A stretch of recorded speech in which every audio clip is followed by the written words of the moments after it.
Hello my dear friends, स्वागत है आपको हमारे इंग्लिश बाय प्रिंस चैनल पर। तो दोस्तों, आज के इस वीडियो में हम लोग पढ़ेंगे मॉडल वर्ब्स। अब मॉडल वर्ब्स का पहला टॉपिक समझिए या पहला वर्ब समझिए, वो है कैन।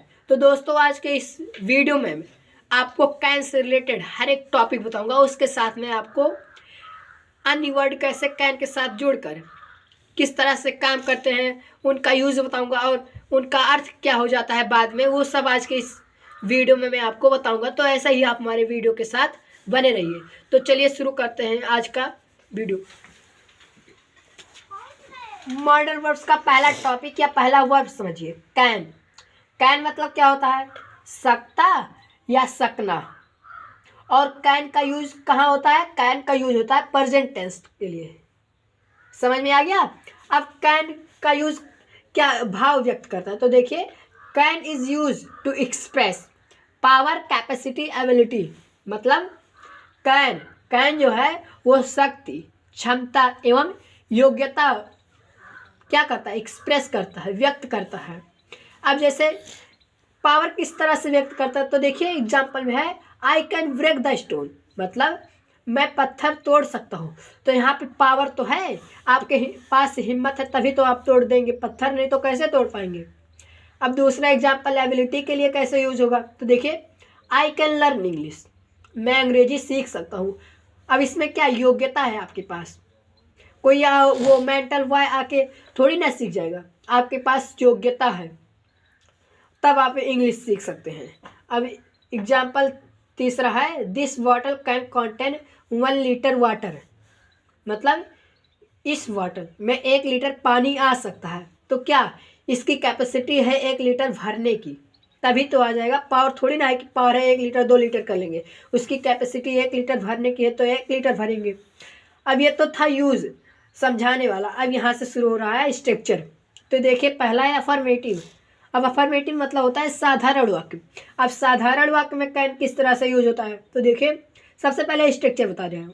तो सबसे पहले साधारण वाक्य रहेगा तो उसके साथ सबसे पहले लिखेंगे सब्जेक्ट, मतलब कर्ता, फिर कैन, और फिर उसके बाद में हेल्पिंग वर्ब का फर्स्ट फॉर्म, और उसके बाद में ऑब्जेक्टिव।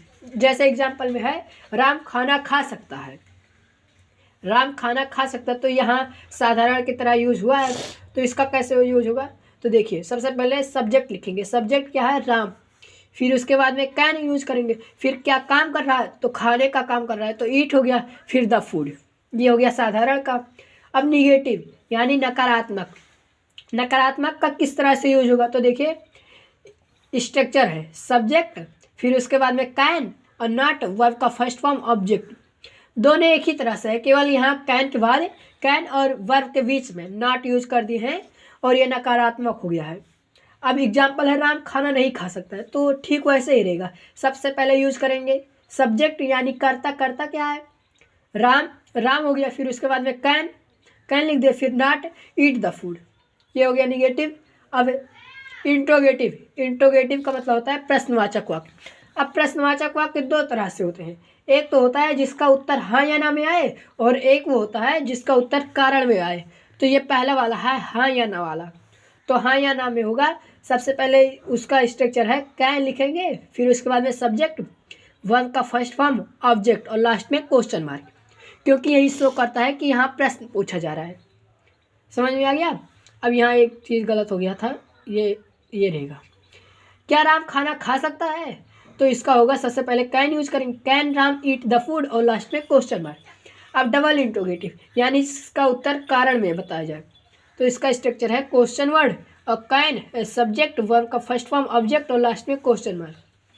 जैसे राम क्यों खाना खा सकता है? तो ये हाँ या ना में तो बताएंगे नहीं, कारण बताएंगे कि उससे भूख लगी थी या और कोई कारण था। तो इसका यूज होगा राम क्यों खाना खा सकता है, होगा सबसे पहले क्वेश्चन वर्ड। क्वेश्चन वर्ड मतलब प्रश्नवाचक शब्द।